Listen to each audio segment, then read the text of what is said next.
Welcome to my channel where nightmares live. This is Midnight Tales. Imagine checking into a rundown roadside motel, only to be warned that one room is different. Room 7. Inside, the air is colder. The walls whisper. And something keeps knocking from the closet, patiently waiting to come out. What happens when you finally realize you are not alone, and the room itself does not want to let you leave? Stay with me, because this is the last motel room. The highway stretched endlessly under the fading glow of dusk. A weary traveler pulled into a crumbling roadside motel, its neon sign buzzing weakly against the night. The lobby smelled of mildew and stale cigarettes. Behind the counter, an old receptionist lifted his head slowly, his eyes heavy with something unspoken. "Any room," the traveler muttered, his voice cracked from exhaustion. The receptionist slid a tarnished key across the counter. The brass tag read, "Room 7." The old man's hand lingered. His voice dropped to a whisper. "Room 7 is special. Some guests do not last the night." The traveler forced a weak smile, pocketed the key, and walked the dim corridor. The carpet was damp beneath his boots. The walls hummed with the faint echo of pipes, though no water ran. Room 7 waited at the very end. The door groaned open, revealing a stale darkness. Inside, the air felt colder, heavy, as if it had been trapped for decades. The traveler dropped his bag, trying to ignore the peeling wallpaper and the faint scent of rot. The single lamp flickered, casting shadows that stretched unnaturally across the room. And then, a sound. A faint, deliberate knock. It came from the closet. He froze, staring at the thin wooden door on the far side of the room. Another knock. Louder. Slow. Rhythmic. The traveler's breath quickened. The lamp flickered harder, buzzing with static. The knock came again, 3 times now, patient, insistent. The closet door rattled slightly, though no hand touched it. A whisper leaked through the crack, dry and hollow, like dead leaves scraping across stone. His skin crawled. He stepped back, heart pounding in his throat. The air grew colder. Frost spread across the closet handle, inching outward like veins. The knocking stopped. Silence swelled, heavy, unbearable. And then. The last motel room. And then. A sound unlike any knock. A scrape. Metal against wood. The handle of the closet turned. It turned slowly, as if tested by something inside. The traveler staggered backward until his legs hit the edge of the bed. The lamp sputtered, dimmed, and then steadied with a weak yellow glow. The closet door did not open. It stayed shut, but the handle pulsed, turning one way, then the other. The traveler forced out a voice, brittle and small. "Who is there?" No answer. Only silence, broken by the faint creak of the motel's pipes. He tried to laugh it off, though his throat was too dry to make the sound. Sleep. He told himself. Exhaustion was making shadows dance and noises grow teeth. He lay down on the bed, eyes fixed on the closet. Minutes bled into hours. The room never warmed. It felt like the air was being drained from it, pulled into some invisible mouth. His eyelids grew heavy. At last, sleep began to pull him under. And then. Knock. His eyes snapped open. The sound was sharp this time. Direct. Angry. Knock. Knock. Knock. The lamp died with a pop, plunging the room into darkness. Only the pale moonlight from the window painted the edges of the furniture. He could hear the closet door shifting, creaking forward as if pushed from the inside. The air carried a faint smell now. A damp, earthy odor, like soil freshly dug. Something wet dripped onto the floorboards. He rose, hands trembling, and fumbled toward his bag.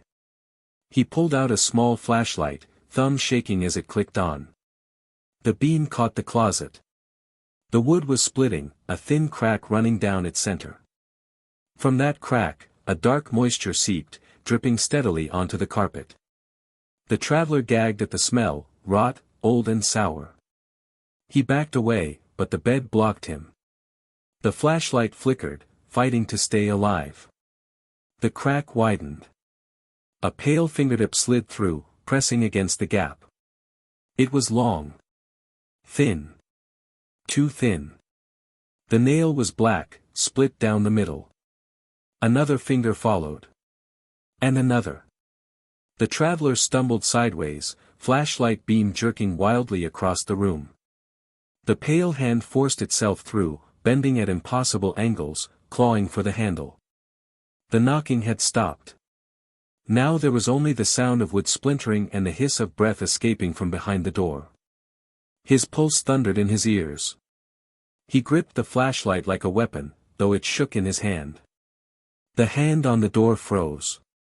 The room fell silent again. The traveler dared not breathe. And then, from the other side of the closet, a voice. Low.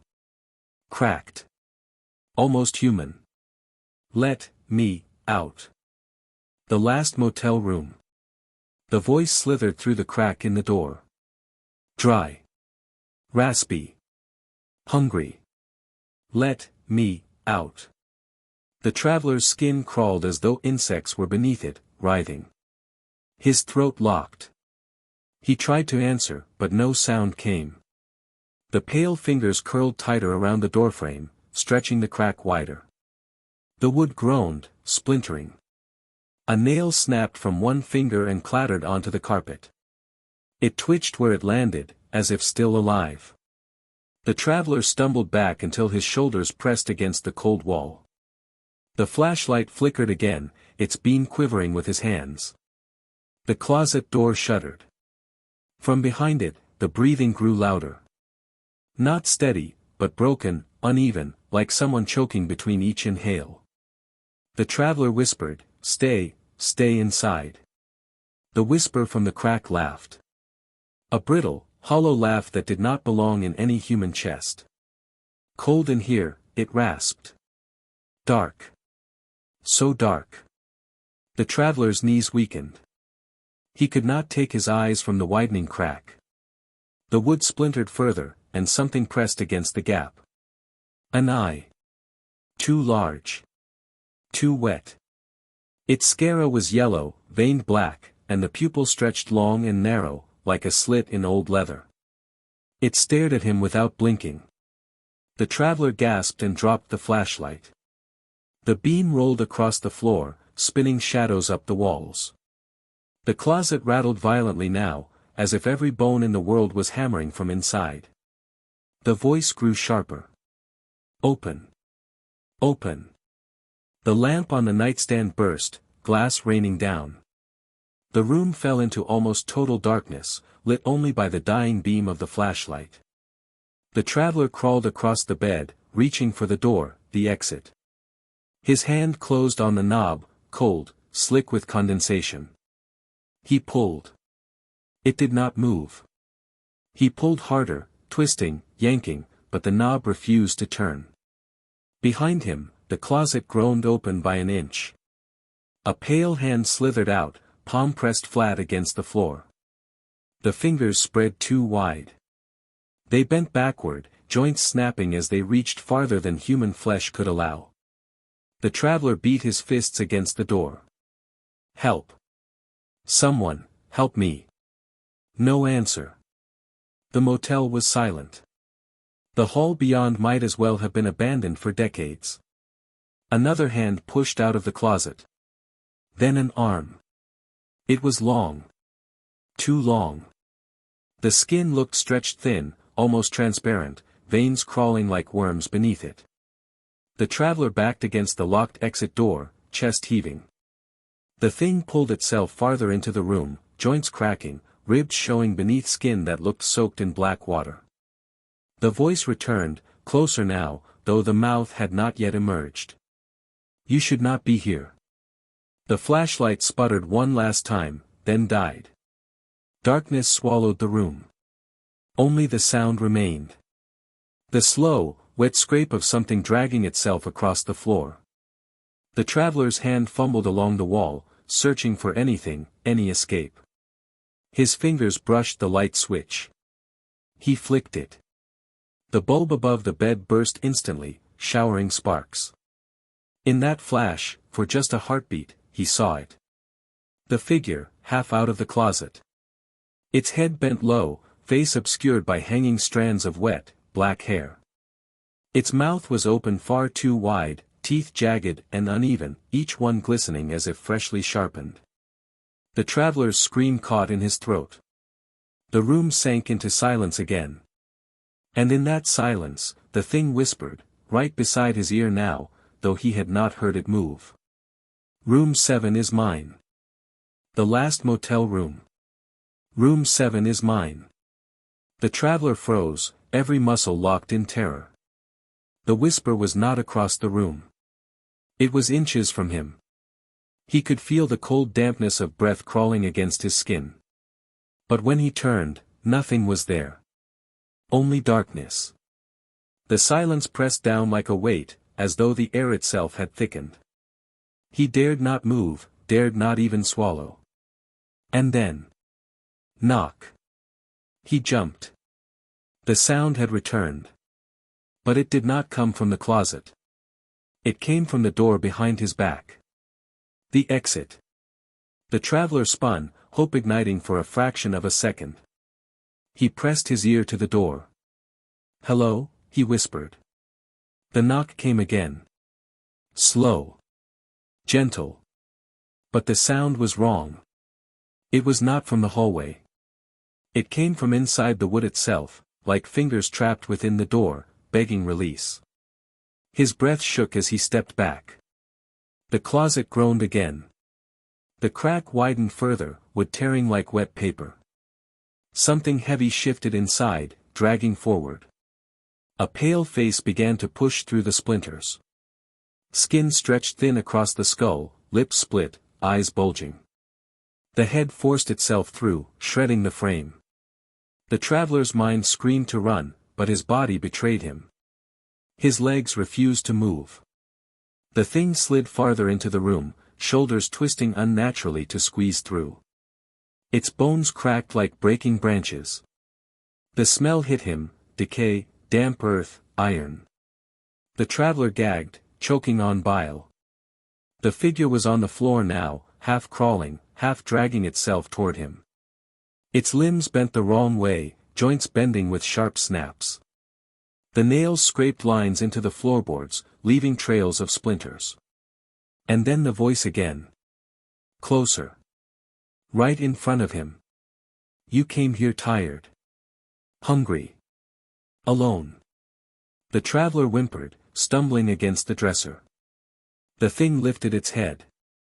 Its mouth gaped wider, too wide, until the jaw cracked down both sides. Black saliva dripped onto the floor. Inside its throat, something moved, shapes writhing, clawing to get out. The traveler grabbed the dresser lamp, swung it wildly, smashing it against the creature's shoulder. Glass exploded. The thing did not flinch. It only laughed. A wet, rattling sound that filled the room like smoke. The walls seemed to pulse with the vibration. The wallpaper peeled, curling upward. The ceiling cracked, dust raining down. The motel groaned as though the building itself were alive, awakened by the thing that now crawled free. The traveler's heart hammered, blood roaring in his ears. He lunged for the window, clawing at the latch, yanking it open. Cold night air rushed in. For a moment, hope surged. But before he could climb out, the closet door slammed shut with a thunderous crack.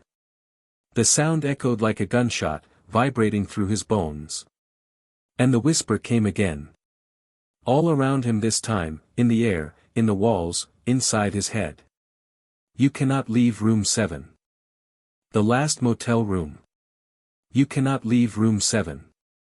The whisper slithered through the room, echoing from everywhere and nowhere. The traveler's knees buckled. He clung to the window frame, the night air brushing his face, sharp with cold. Freedom was just inches away. But something invisible pressed against his chest, pushing him back inside. The open window darkened. The stars vanished. The sky outside became nothing but an endless black wall. It was no longer outside. It was only more of the room. The traveler staggered back, eyes wide, shaking his head in disbelief. No. No, this is not real. But the smell of rot was real. The frost forming across the walls was real. The thing dragging itself fully into the room was real. It stood taller now, joints cracking into place, bones grinding like stones. Its head lolled to one side, neck stretched too far, skin thinning until it nearly tore. The traveler backed into the corner, breath quick and shallow. "Please," he begged. "I do not want this." The creature tilted its head. A pause. Then a smile tore across its face, jagged and uneven, splitting the skin until black blood seeped down its chin. It spoke again, but this time its voice was not alone. It was layered, hundreds of whispers stacked on top of each other, speaking as one. "You were warned." The traveler's stomach turned. He thought of the receptionist, the way the old man's eyes had lingered when he handed over the key. Had he known? Had he sent him here deliberately? The creature stepped closer. Its feet made no sound, but the air shifted with every move, colder, heavier. The traveler pressed himself deeper into the corner, nowhere left to go. The thing raised one long arm. Its fingers stretched and stretched until they brushed the ceiling. Then they bent downward, curling toward him like the claws of a great spider. The shadows around the room thickened, pulling inward, wrapping around the traveler's legs like chains.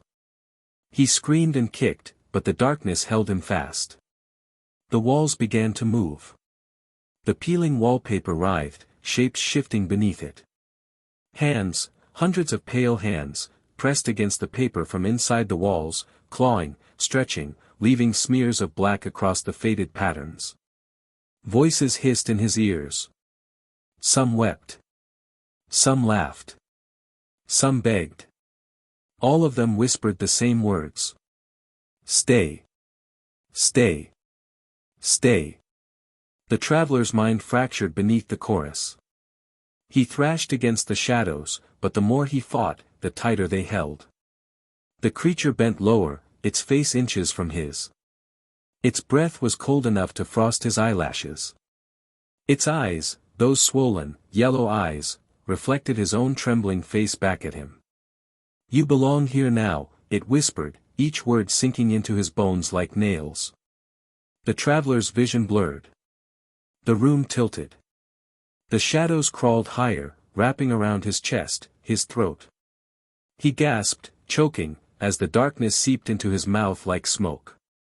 His scream was swallowed before it ever left his lips. The creature leaned closer, teeth glistening. Room 7 seemed to breathe with it, walls expanding and contracting like lungs. And as the traveler's body weakened, the final sound he heard was not the creature's voice, but dozens of others. Voices trapped in the wallpaper, in the floor, in the ceiling. Voices of all who had come before. They cried out in unison, a single, shattering truth. "You will never leave." The shadows closed around the traveler, tightening like a fist. His vision tunneled, the room dissolving into a blur of black and gray. The last breath rattled in his lungs as if the air itself refused to stay. The creature leaned close, mouth splitting impossibly wide, a cavern of jagged teeth and writhing darkness. The traveler shut his eyes. And then, silence. When he opened them again, the room was empty. The closet stood closed. The bed was neat, untouched. The lamp glowed softly, casting calm yellow light. For a moment, he thought it had been a nightmare. Until he looked down. He was no longer standing. He was pressed into the peeling wallpaper, his face and hands trapped beneath its thin, brittle surface. He tried to scream, but only a faint rustle came, the sound of paper tearing.